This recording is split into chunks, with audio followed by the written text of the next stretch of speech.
Hello, my dear children. Very good morning. You're most welcome in class 11th accountancy. I, R.R. Tripathi from LPM Public School, Gola Bazar, Gorakhpur. Just going to explain yesterday journal, the process of journal. In previous video, you have seen what the logic, the rules of journal. You know it very well. Journal. What comes in debit, what goes out credit. This one is the rule applied for journal. Now we are going through the practical questions given in your book. Just you have sent me a lot of problem. Question number first, question number second. A number of videos has been made for such questions. Today, the question number 4, you have sent me the problem. By applying the rule, how the entries are passed, whether the transaction takes place in the organization. Now you can see just the first transaction in question number 4, this one is the D.K. Goyal book for the sake of you. Sold goods to Dev. Now you have to draw the line of journal this way.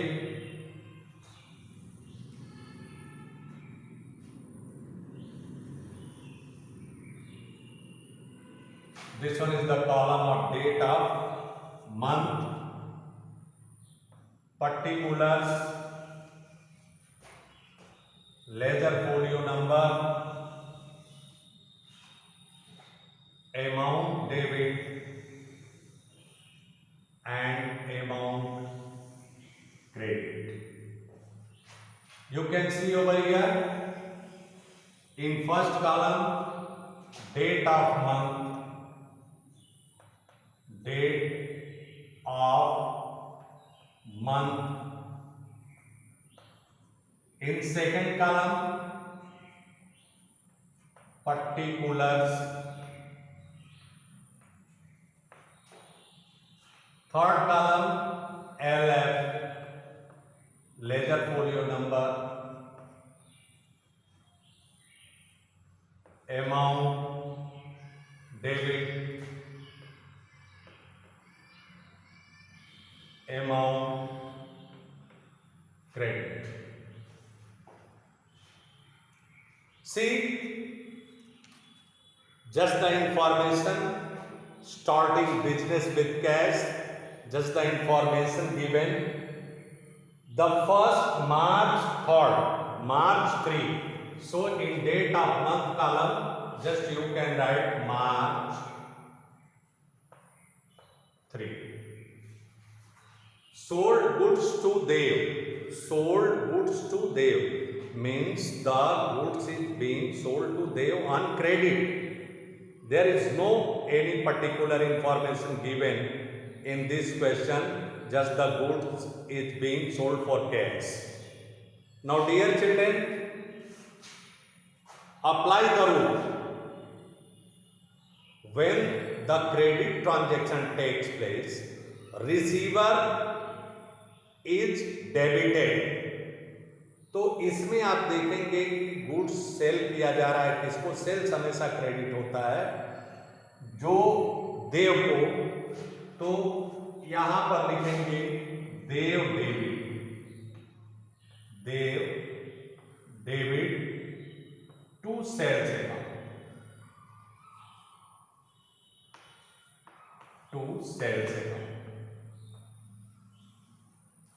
Now just that important information, rupees 1 lakh in debit column 1 lakh and in credit column 1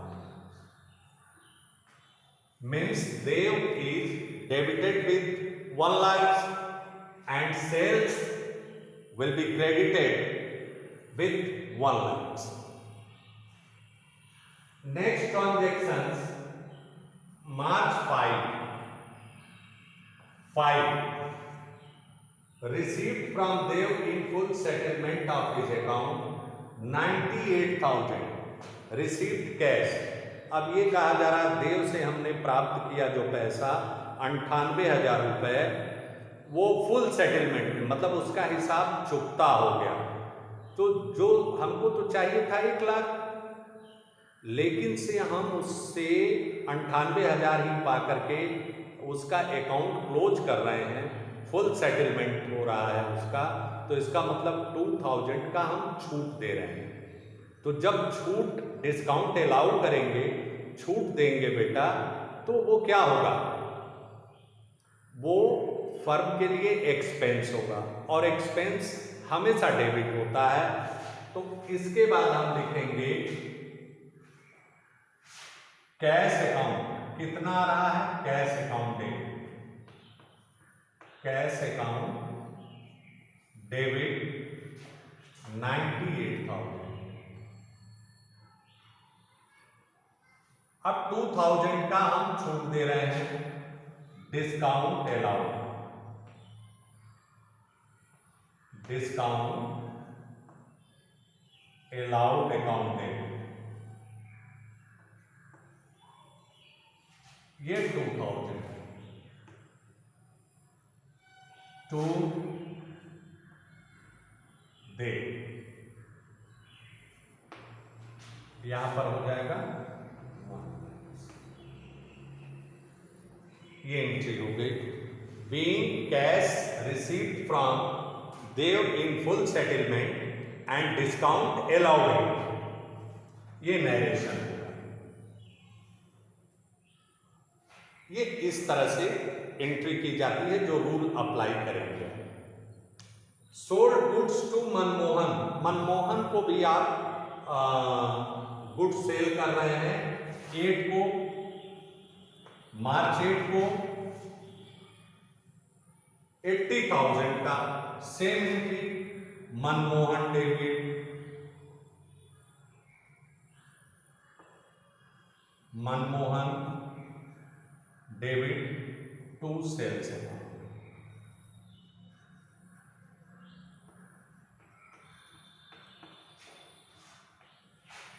क्योंकि मनमोहन जो है receiver है और आपके पास से cell के रूप में गुड्स जा रहा है, तो चाहे सेल्स अकाउंट लिखो या टू गुड्स अकाउंट. 80,000 का goods sold to Manmohan, Manmohan को हमने माल बेचा. मनमोहन रिटर्न गुड्स, मनमोहन जो है गुड्स रिटर्न, वापस बिका हुआ माल वापस आ रहा है, तो बिके हुए माल को सेल्स रिटर्न बोलते हैं. और sales return always what comes in debit, तो सेल्स रिटर्न 15 को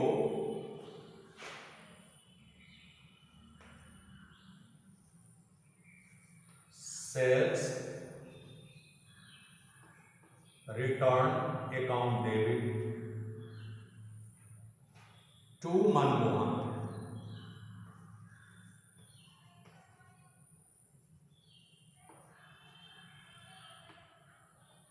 to Manmohan.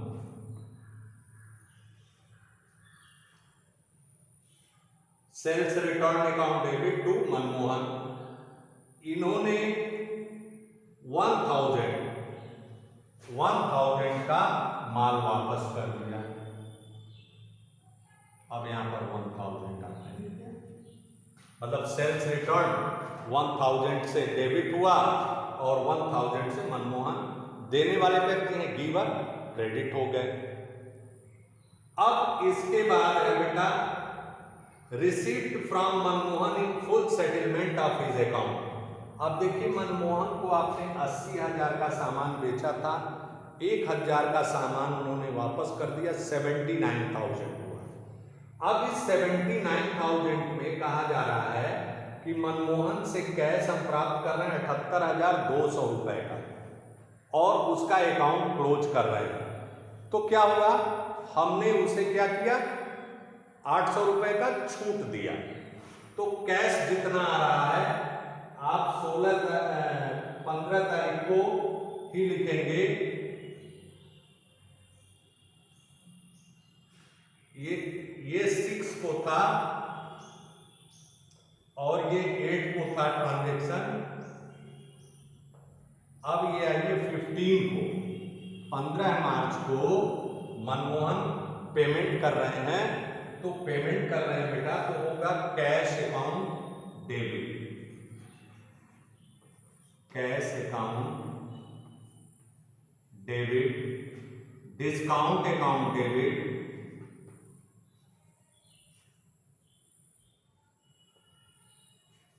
Discount account debit to Manmohan.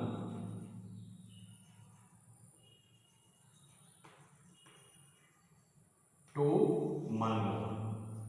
अब यहां पर कैश के रूप में 78,200 आ रहा है और उसके बाद आप 800 का छूट दे रहे हैं, यहां पर हो जाएगा 79,000।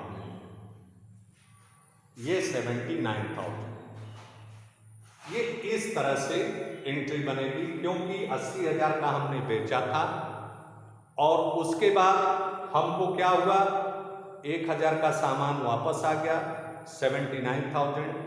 उसके बाद मनमोहन हमको पेमेंट दे रहे हैं और पेमेंट देने के बाद ये कहा जा रहा है कि भैया 78,200 रुपए ले लीजिए और ये फुल सेटलमेंट हो गया, आपका हिसाब किताब चुकता। तो इसका मतलब ये हुआ कि हमने जो है उन्हें क्या किया है, छूट प्रदान किया है 800 रुपए का।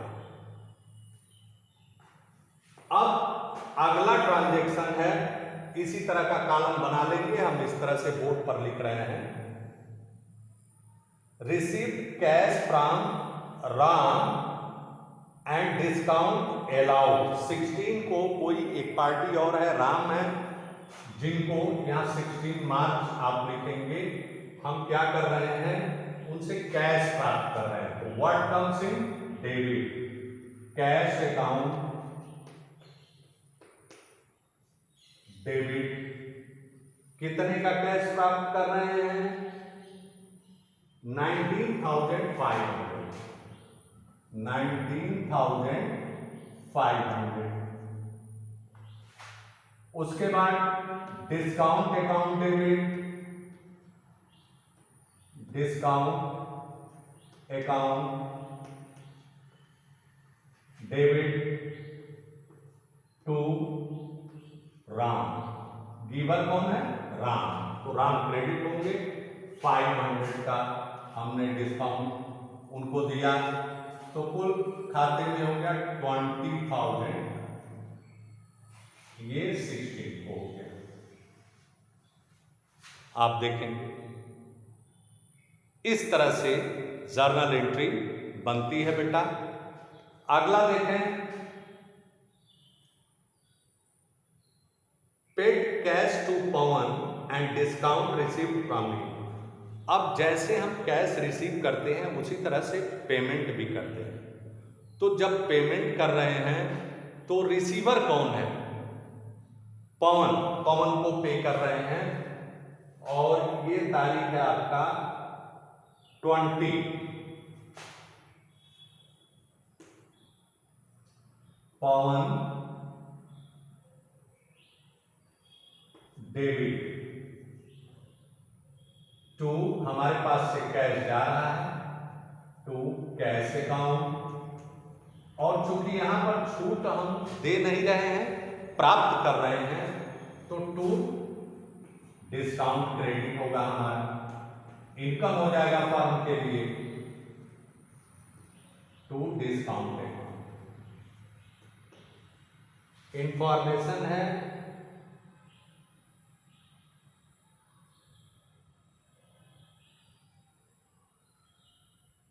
आपका कैश कितना जा रहा है 4700, तो यहाँ क्रेडिट पे आपने लिखा 4700, 300 का डिस्काउंट आपको मिल गया और उसके बाद इधर हो गया 5000।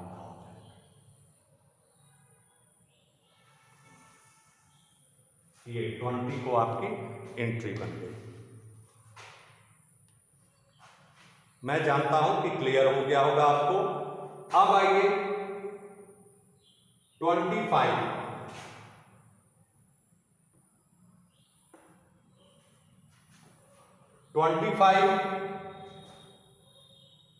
sold goods to Varun of the list price of ₹25,000 at 20% trade discount।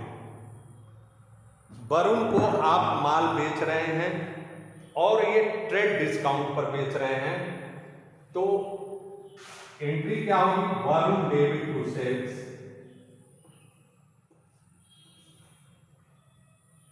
To sales account. 25,000 की लिस्ट प्राइस है आपकी बेटा, और उस 25,000 पर ट्रेड डिस्काउंट आपका इंफॉर्मेशन में दिया गया है 20%।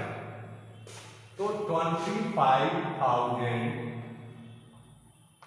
इंटू 20/100, 5,000 ट्रेड डिस्काउंट है। तो 25,000 में से 5,000 माइनस कर दोगे तो एक्चुअल सेल आपकी जो होगी एसपी होगी वो होगी 20,000।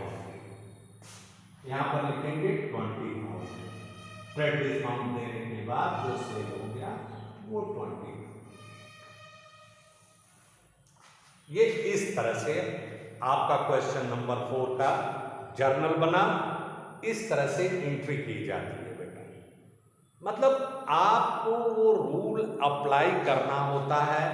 व्हाट कम्स इन डेबिट, मतलब जो प्रोसेस है अकाउंटिंग करने का, जो लेखा करने का तरीका है, जो मेथड है, वो होता है कि जो हमारे पास आया वो डेबिट, जो हमारे पास से गया वो क्रेडिट। पाने वाला व्यक्ति हमेशा डेबिट और देने वाला व्यक्ति हमेशा क्रेडिट। जितने भी खर्च हैं वो डेबिट और जितने भी इनकम है वो क्रेडिट। यहाँ पर आपने देखा डिस्काउंट, और जैसे 16 को आपने कैश रिसीव किया है राम से 20,000 रुपए, लेकिन कैश के रूप में केवल 19,500 आया। तो what comes in debit, cash account debit 19,500, और 500 का आपने, मतलब राम के ऊपर 20,000 रुपए बाकी था, उन्होंने 19,500 दिया। बिजनेस में चलता है छूट लेना और छूट देना। तो उन्होंने आपको 500 रुपए का छूट दिया, आपने 500 रुपए का उनको छूट दिया, कहा भैया 19,500 दे दो, आपका हिसाब चुकता। तो ये 500 रुपए का छूट जो है बिजनेस के लिए एक्सपेंस है, और बिजनेस के लिए जब एक्सपेंस होगा तो डिस्काउंट अकाउंट डेबिट वो डेबिट होगा। तो कैश आया 19,500 से, डेबिट किया, 500 रुपए छूट के रूप में खर्च हुआ, तो discount account debit to Ram. किसके पक्ष में, गिवर कौन है, राम टू राम 20,000। ये तरीका होता है। आप उस रूल को अप्लाई करेंगे, इंफॉर्मेशन को पढ़ेंगे, आपका जर्नल एंट्री कभी गलत नहीं होगा। Thank you very much.